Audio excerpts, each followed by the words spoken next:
Hello, you are on video number 3 of Algebra 2-2, Unit 10, 7b. So far, we have looked at graphs. We're on page 11, that's where our notes will start, but let me just recap. We have looked at parent graphs. If I draw that, I would hope that you're saying, oh, that's the square root parent graph. There's the square root. Ah, my lead just broke. Oh, man. You guys know how this goes. Let me find my other pencil.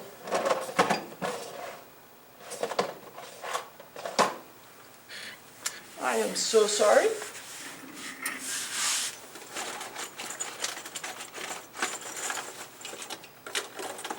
There we go. Okay.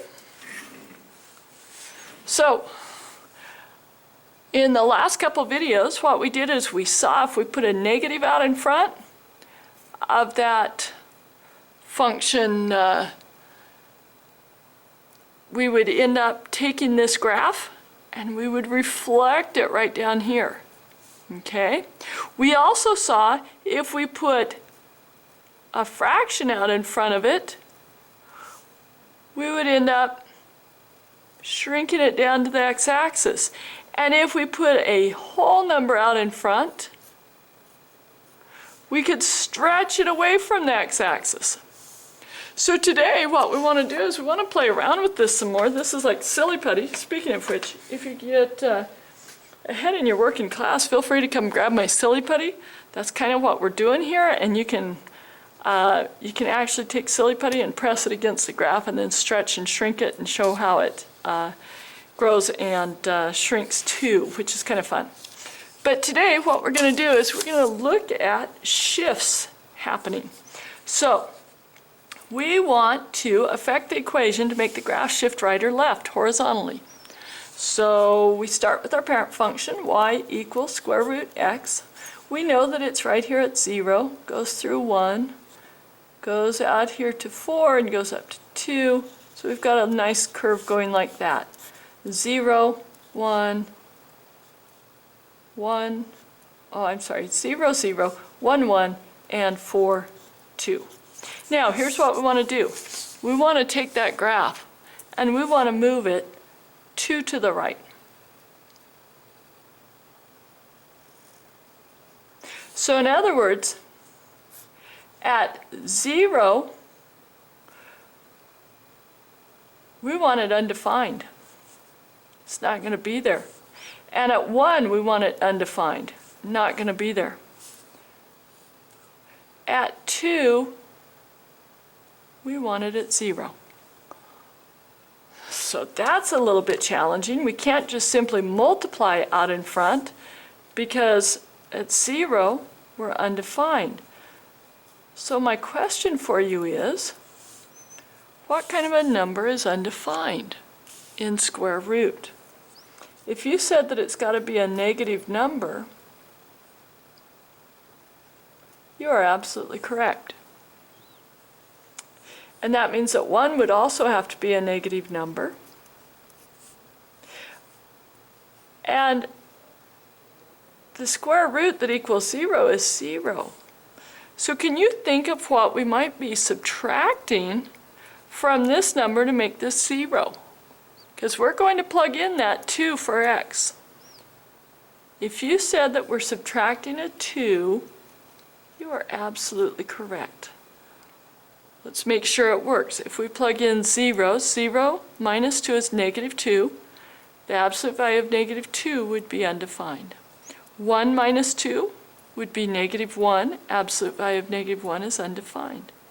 2 minus 2 is 0. Absolute value of, or I'm sorry, not absolute value. Why am I saying that? Square root of 0 is 0. I think that I said absolute value on those others. Ah, forgive me. I meant square root. Okay, so now would really like to see, well, I'd like to see square root of 4, which is 2, but what number would I need to plug in there to have this equal to 4? If you said it would be 6, you're correct. 6 minus 2 would be 4. Square root of 4 is 2. So that means out here we go 2 is 0, 6, 2, 3, 4, 5, 6 is at 2. So we've got our curve coming off just like the parent function here. It's just moved 2 to the right. So we see if we have a negative value in there, it's going to move it to the right. Interestingly, that makes us curious. Well, will it work on the cube root? Let's put it in there.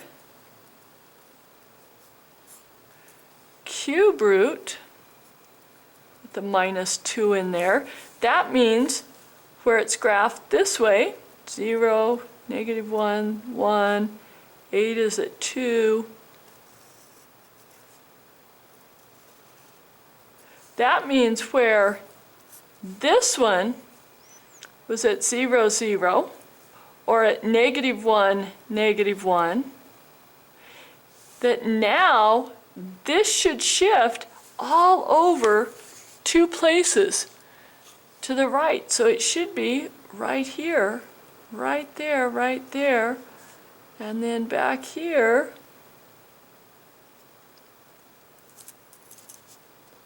Just moving that graph just to the right too. Let's see if it works. So if we plug in 2 for x, 2 minus 2 is 0, cube root of 0 is 0. Plug in 3 for x, 3 minus 2 is 1, cube root of 1 is 1. So it did work. Right there we go. Let's try 1. 1 minus 2 is -1. -1 cube root is -1. So we see that we get our shift, just like we did up above.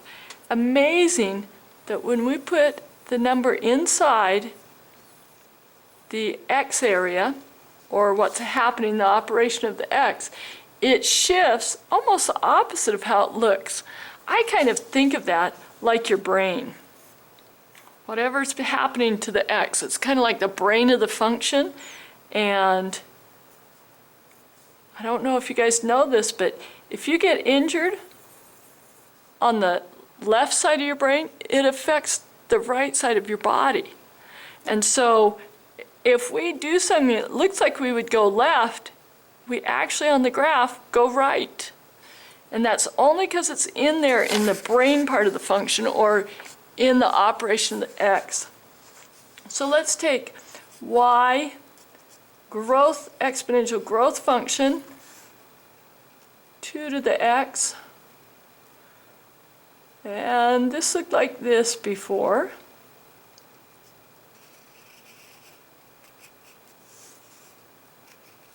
Okay, now we want to shift it. We need it in where the x is. Well, remember on these, where the x was underneath those radicals, but on this, the x is in the exponent. So we need it in the brain part, which will be x to the, let's shift it 3 to the right this time. Okay, let's check it out and see if it works. That means that where this one is 0, 1, that means this one should become 3, 1. So let's see if that works. 2 to the third minus 3. 3 minus 3 is 0. 2 to the 0th is 1. So we did it. Double check it. Let's go over to 1. At 1 it was at 2. So now it should be at 4 that it is at 2. So let's check. 2 to the 4 minus 3, because we plugged the 4 in for the x. 4 minus 3 is 1. 2 to the first is right there. What did I do? 2 to the first is 2, I'm sorry. So it'll be right there. And we see that we just shifted it 3 to the right when we put the -3 in there. So now let's check it out on exponential decay. let's shift it to the left. We've been shifting everything to the right. Let's try going to the left. So, exponential decay, remember, is a gentle curve just like the exponential growth, just going the other direction. It's decaying as it goes to the right. So now what we see is we're going to make this go to the left. Well, all of these went to the right. It was a -2, it went 2 to the right. -2, 2 to the right. -3, 3 to the right. So I propose this time, if the minus made it go right, let's try a plus. Let's make it go 4 units to the left. Okay, so here we had 0, 1. If we're moving that 4 units to the left, it would be 1, 2, 3, 4. It would become -4, 1.